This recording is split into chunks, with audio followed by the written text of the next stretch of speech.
Welcome to the Shadow of Truth, and today is Wednesday, September the 30th, 2015. And your hosts are Dave Kranzler and Rory Hall, and we are honored to have back on the line our voice in Beijing, Mr. Jeff Brown from 44days.net. How you doing today, Jeff? I'm doing great and so happy to hear your guys' voices. Well, we're glad you're here, and we wanted to just jump right in. And I know that you had made, last time we spoke, Jeff, you were headed to the gold market and you were going to make your first gold purchase in China. And I wanted to ask you about that and see if there's any difference in walking into a coin shop here in the States and picking up a coin and walking out.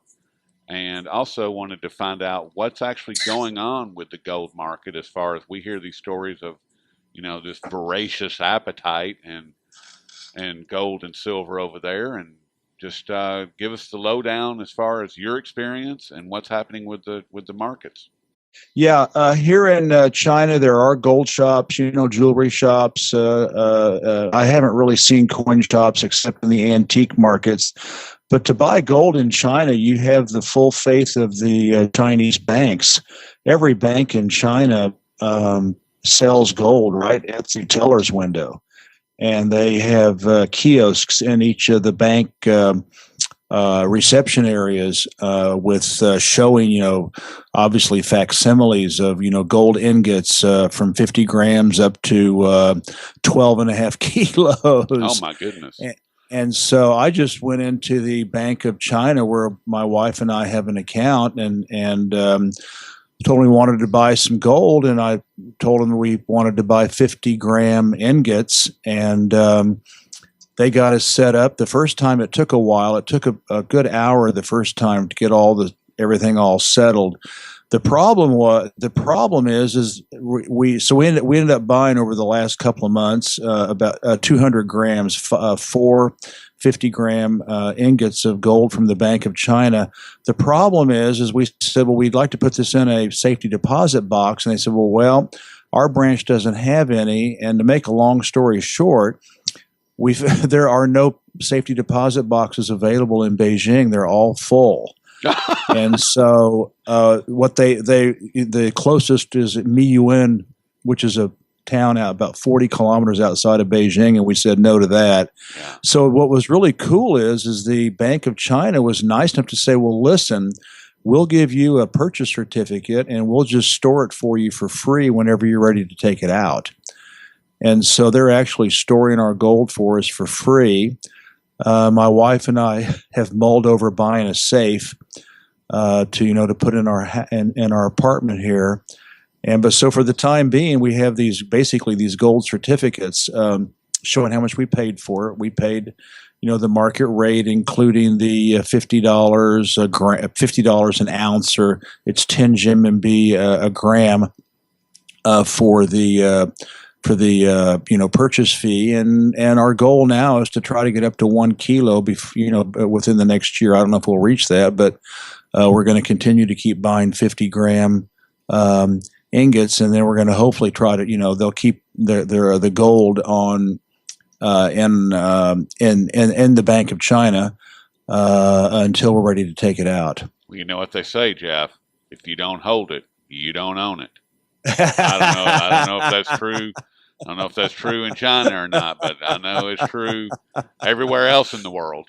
Okay, well, we'll go buy a safe. We actually went and looked at a safe that's actually like a fake refrigerator, cool. But it's just we only have about an 800 square foot apartment, so we don't have a lot of room, and we were kind of hesitating buying it, but if that, of course, I have more faith in the Bank of China than I do, American banks. That's for, at least here, I think they have the gold.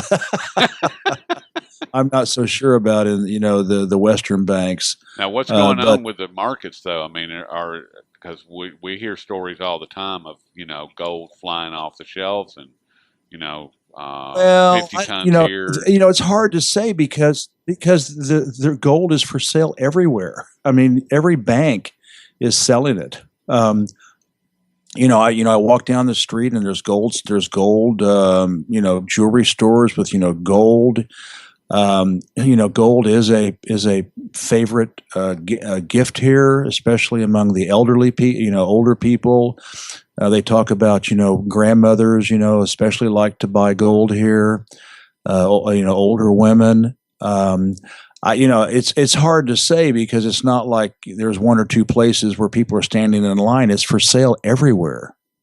So it's really if people are buying it, it's very dissipated because you just don't notice it because it's for sale in every bank teller window in China is selling it.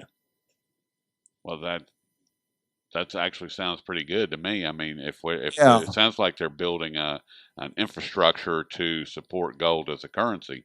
Well, and I can also buy silver. I mean, when you go into a bank in China, and you can. I think I sent you some photos earlier. They show I mean, I've seen silver ingots. They sell beautiful coins, and beautiful, little, designer ingots, with Buddhas and dragons, and now the year of the ram, shaped, carved like sheep, and goats, and it's a huge market here, and I think it's quite liquid and quite fluid. Okay, Jeff, let me go just ahead, Dave. here for a second. Do the banks also sell silver, or do you get those at? Oh yeah. Oh yeah. No, you can buy silver. I mean, they. I went into we actually have 3 bank accounts here, and I went into ICBC, which is the world's biggest bank, state owned, and anyway, I said, I'd like to, look at some silver and some gold. The guy got up off from his teller window, and came back about 2 minutes later with, little silver ingots like, 30 grams, 50 grams, 90 grams, 120 grams. They've got all these different kinds. So yeah, silver and gold are equally for sale and readily available here. Let me ask you this because I think it was about 2010, and it might have been 2012. I don't the specific date's not important, but I remember somewhere in there, the Chinese government decided to not only make it legal for the people there to buy and own gold and silver, but they were also kind of promoting it. They started to promote it. Do you get the sense that they're trying to spread gold ownership throughout the middle class in order to? Well, yeah, a while back. Remember, I sent you that brochure. I mean, you go into a bank here, and they hand out brochures that show and explain the Shanghai Gold Exchange to the people. I mean, literally explain, and that if you buy your gold and sell your gold and silver through the Shanghai Exchange, you're exempt from the value-added tax. Oh yeah, I mean, it is definitely promoted. You go into a bank here, and in the teller window, plastered inside the 2-inch thick glass, there's a sign that says, buy gold, buy silver. It's everywhere here. Kind of like they do with credit cards over here. Yeah. You brought up a really good point. Jack Ma from Alibaba. Here he went with Xi to the United States and gave a talk in Seattle and said, that the Americans are very good at using future money. He was talking about credit. He was saying the Americans are very good at using future money, and the Chinese are very good at saving. And the savings rate here is close to 50%. Wow. So and again that is expressed in a vibrant gold and silver market where people are buying it as an investment and as a way to stock their capital. And that's why the economy, I would imagine, is doing so well, because if you've got a bunch of savers, I mean, that's one of the fuels for the fire of the economy. Isn't that right, Dave? I mean, yes. If you have savers, then you have capital to work with. If you have spenders, or using, as you just described, Jeff, I love that, future money, then you don't have anything. Yeah, exactly. And Dave, to get back to your question about the economy, I mean, you know, it's so surreal to hear about, Armageddon and, implosion and all this other because of the Shanghai stock market. And that is affecting such a small percentage of the population here.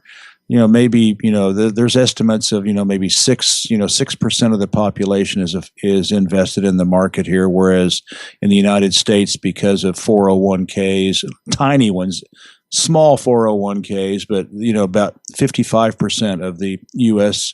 population has some investment in the stock market via mutual funds, et cetera. Sure. Yes, outside of the stock market correction, things are just throbbing over here. I mean, every day we're out in the streets and we're in the markets and we're driving around and economic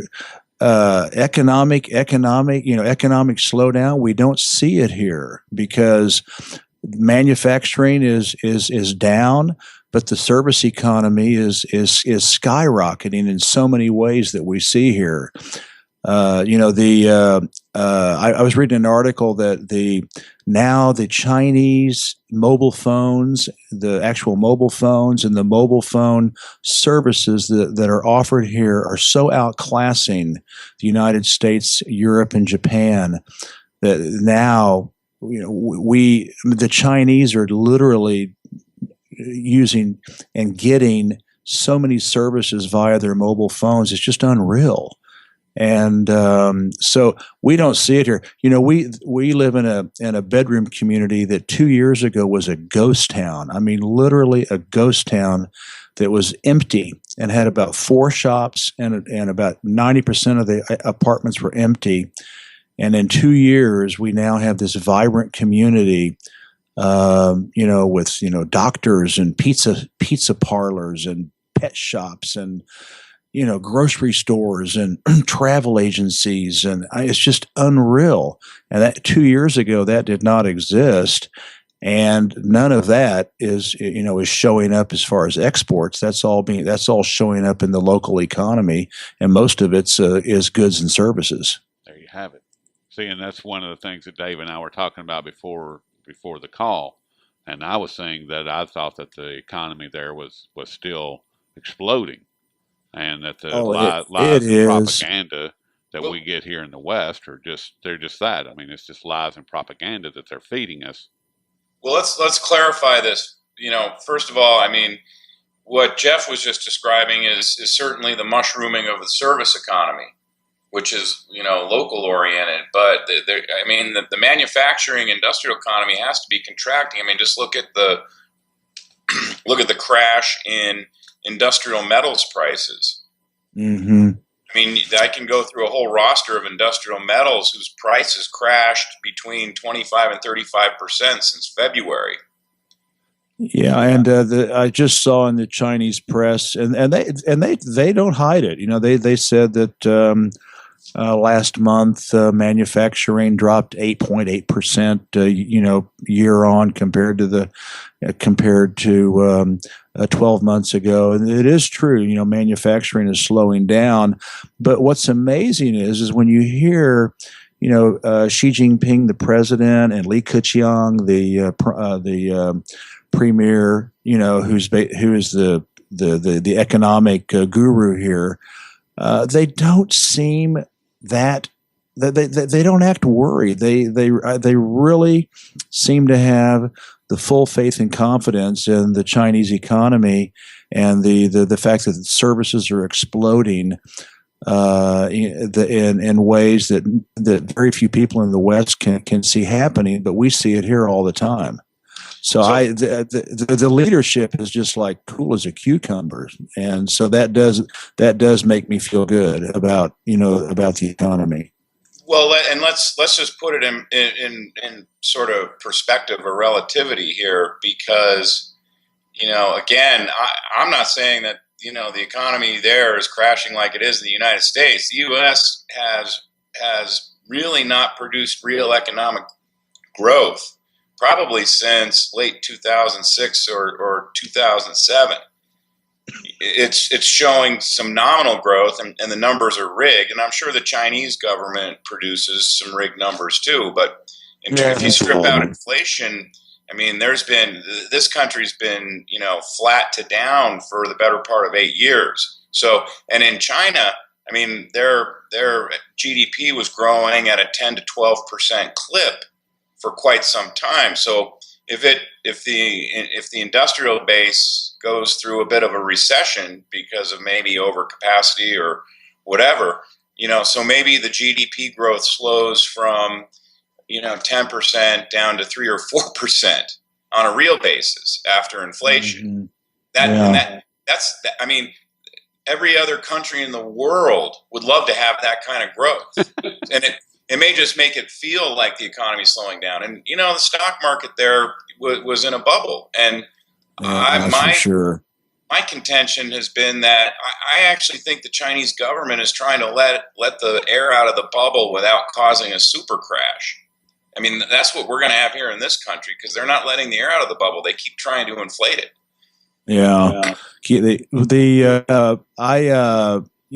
They actually are saying that they will achieve 7% real growth, which would factor out inflation. And again, that may be a little bit fudged, but you just have to just drive around here. And we went to Xiamen down in Fujian province in August, and so it's just not Beijing. We were just floored by the development of Xiamen, which is a mid-major town, and you can just see it everywhere. And the Chinese are spending money like crazy. It's kind of scary because for the environment, it's not very hopeful. But they are spending money like mad.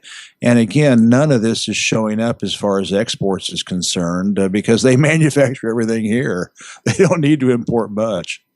Right. And, one of the things that I always thought conceptually was that what China needed to do was pump the crap out of its exports until they were able to build a local and regional economy that was self-supporting. Tourism is growing here, 12, 13% a year. They're still building. It's the number one national tourism country in the world. They are now the largest exporter of tourism, external tourism. Chinese are, 130 million Chinese traveled outside of China last year. They're still building high speed trains. They're still building, a power plant a week, here to improve the electrical grid. They're still building, solar. They're still building, nuclear. They're still building, wind farms. So again, none of since it's all manufactured here locally, it doesn't show up, as far it doesn't help the Americans, but it sure is helping the Chinese. And again, I agree with you, Dave. I don't think the Chinese care really what the United States and Western Europe thinks. They're concerned about their people and the stability and the happiness of their people, not Washington D.C. and Paris and London. Exactly. Oh my goodness! Wow. Well, that all sounds just like what I believe, what I have believed as far as what's going on over there, because of the development that China has been involved in, as far as the Silk Road, the Shanghai Cooperation Organization, their involvement in the EEU with Russia, their involvement with Russia in some other large scale, more global projects. I mean, those three projects, the EEU, the SCO, and the Silk Road, these are massive undertakings that have nothing to do with the Western world, period. Yeah, plus plus all the Russian gas and oil deals and the Exactly. pipelines. And Yep. I tell you what, just and it is happening. I get turn on the internet and there in Chinese there's a picture of a train. There is now train loads of product to and from Europe to Potsdam and to Barcelona and to Madrid and to Dusseldorf and to Rotterdam from cities. There, trains that are loaded with containers. They cut the time compared to the maritime. They're down to 11 to 12 days compared to 29 to 33 days by ship. And this is going to continue to explode. And as they develop more rail track, between here and Kazakhstan, Russia, and on into Belarus and beyond into Western Europe, this is going to turn into a massive, commercial highway between China and Europe. And it's actually happening. I mean, there's just every week there's an article about another train load of this. They're cutting the time down. They're increasing the length of the trains. And so what all this is not theoretical; it's practical and actually happening. It's interesting. It's been reported, and it looks like it's probably true that I think they may even admit it that they've dumped about 200 billion or 150 billion of treasuries in the last 8 weeks or so in order to support their own currency. And I always knew that they were probably going to start unloading those treasuries, not all at once, but over time. Is it something that gets talked about in the media over there? Well, but the West has completely ignored the fact that what has happened in the last year. They created the Asian Infrastructure Investment Bank. They have to fund. They've promised to fund $50 billion for that, so they've had to take out $50 billion in U.S. Treasuries to put in that bank. There's the New Development Bank from BRICS. That's $100 billion they've had to take out to fund that bank. And so there's, that $200 billion essentially recently has gone to, at least some of it has gone to the New Development Bank for BRICS and for the Asian Infrastructure Investment Bank. And so that has not been mentioned at all in the Western press, that those banks are now being funded, and China had to take their U.S. Treasury debt to provide their portion of the capital. China committed $100 billion to the BRIC Bank. Well, yeah, and when you include $50 billion in capital, plus they have that reserve fund. Remember, they have that reserve fund, which is sort of like the IMF, that's going to be there to help countries that are in financial difficulty, for emergency loans. And China put in $50 billion for the actual capital to fund infrastructure projects with BRICS, and $50 billion for the emergency fund. And also, and then the Asian Infrastructure Investment Bank, I'm pretty sure they put in $50 billion for that. So there's $150 billion right there. And also, I think it was Bloomberg that reported that they actually, and you can help to confirm or deny this, Jeff, that some of the treasuries that they sold, they used to purchase gold with. I mean, has there been any mention of that? Well, I'm sure they are. I mean, there's no, when they were very, very, very upset. You could just tell over here that when the IMF, basically the United States, snubbed them and put them off for the to be a currency, the RMB to be a currency, and the special drawing rights for the IMF, you could just feel the anger over here among the leadership. And that's when they came out with they said, okay, if you're going to be that way, they gave that bogus amount that they had, something like, I don't remember what it was, I don't know, 1,000 tons or something of gold. 600. There wasn't. whatever it was, but it was just like, well, if you're going to treat us that way, well, then we'll just go ahead and, do what we want. And then, of course, a week later, they come out and devalue the renminbi. I don't think if they had actually been accepted in the special drawing rights, I think there's a good possibility they would not have devalued their currency. But it's sort of like, well, if you're going to treat us like a third world country, then we'll just, we'll do what we want. And but there's no secret. I mean, they're buying gold like via Hong Kong, via Shanghai. They're also the world's largest miner of gold, and so I don't think much of that's leaving the country. None of it. And yeah, and so I'm sure that their reserve. I mean, I've heard of up to 30,000 tons, but I think that's probably a bit high. But I mean, I'm sure it's in the thousands of tons, and they're just going to keep trying to get their hands on as much of it as possible. What is it, and Dave? Silver. Dave, what is it that Alistair McLeod, wasn't he in the 20 to 30,000 ton neighborhood?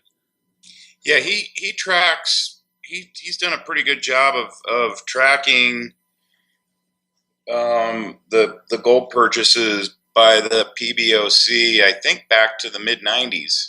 I thought it was earlier than that, but it could be. Yeah. And he thinks it's probably more like 25,000 tons. The 20 to 30 range.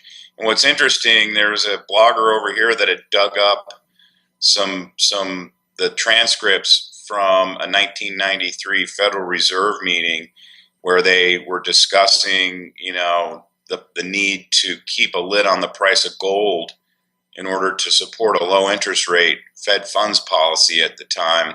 And they specifically mentioned the fact that they were wondering what China would do if they suppressed the price of gold, did something to hit the price of gold. I think they were concerned that China would probably step up their purchases. Well, now they don't have a choice except to try and keep a lid on the price of gold, because if they were to stop suppressing gold, it would blow up all of the QE and the zero interest rate programs that are policies that are being promoted and implemented by the Western central banks. So, and I don't think, obviously, it's become more public that the Chinese central bank has just been rapidly increasing its accumulation in gold, and I think there's just nothing they can do about it. Well, and as long as the price is suppressed, they're going to buy all they can, and they've got the money to do it. They do. Even the Russians, who are going through terrible persecution by the West economically and politically, and with the terrible pressure on the ruble. The Russians are also buying as much gold as they can. So between the Russians and the Chinese, and India, the pressure for precious metals is for actual precious metals and not paper contracts is very, very heavy on the world market. You should pay attention to what you just said there, Jeff, in light of your own situation. Okay, we'll go buy a safe, I promise. In a month at our next interview, I promise you we'll have a safe in the house, okay? That would be good. Hopefully another 50 or 100 grams of gold. That would be even better. Well, all right. Well, Dave, have you got anything else? But, she was over here visiting the United States. I guess there was something going on at the UN. And he was in D.C., and Putin was over here also. And there was a press release yesterday. Apparently, she kind of snubbed Obama a bit and went to New York and stayed with Putin at the Waldorf Astoria. And it was seen kind of as a pretty symbolic message that he was sending to Obama. I don't know if it was reported over there, but there's a Chinese company that also happens to own the Waldorf. But rather than spend his time in this country with the leader of this country, he flies to New York and spends his time with Putin. I thought that was kind of interesting, and I'm just wondering if it represents any kind of interesting symbolism to you. Absolutely. In fact, if you don't mind, I'll just say I just wrote 2 articles exactly about this on 44days.net that were picked up by the Greenville Post, and so I mean, it's we could spend a half an hour talking about that, and I know we don't want to spend that much time on the air. But those 2 articles go into all the detail about Xi and Putin, and I encourage people to read it, because read these 2 articles on my website about Xi and Putin in the United States, because what you all are hearing back there is not what's really going on. And so I encourage you and all the fans out there to read those 2 articles on 44days.net. They're at the top of the blog. Yeah, there was so much going on that was not reported in the West. It was just unreal. I mean, if you just listen to Obama's speech, to his God. address to the UN, and if you listen to Xi's and Putin's. Yes, where they're talking about Putin and Xi both were talking about their country and how great their countries are and what they're doing to be good neighbors to the world. And what did Obama do? He talked about death and debt. That's what he talked about. And you guys are the bad guys. We will invade any country. We will go into any country we feel the right to go into. That's right. I mean, just typical warmongering, elitist nonsense that is not community building, not people oriented, and just the pure scumbag that he is. Whereas, but yet we're supposed to believe that Putin or that Russia and China are the bad guys. Yeah. But if you listen to what they say, I mean, and then I can't. It burns me up. It makes me so mad. Really does. Well, read my 2 articles, everybody, and I guarantee you'll find out they're the good guys. Putin and Xi, they're the good guys, and they're our only hope in the world right now to save humanity, as far as I'm concerned. I agree with that. Yes, I do too. Hey, listen, guys, I'm going to go have a cup of coffee and wait and watch the sunrise. So it's always wonderful to hear your voices and your expert opinion. And let's get together 1st of November. Likewise. And hey, dude, go buy a safe off Alibaba. I mean, I'm sure I'm sure the Chinese banks have the gold that you own, but you're better off holding it right under your nose. Okay. I'll tell my wife when she wakes up. Well, all right, Jeff. We'll talk with you soon, my friend. Bye-bye. All right, bye-bye.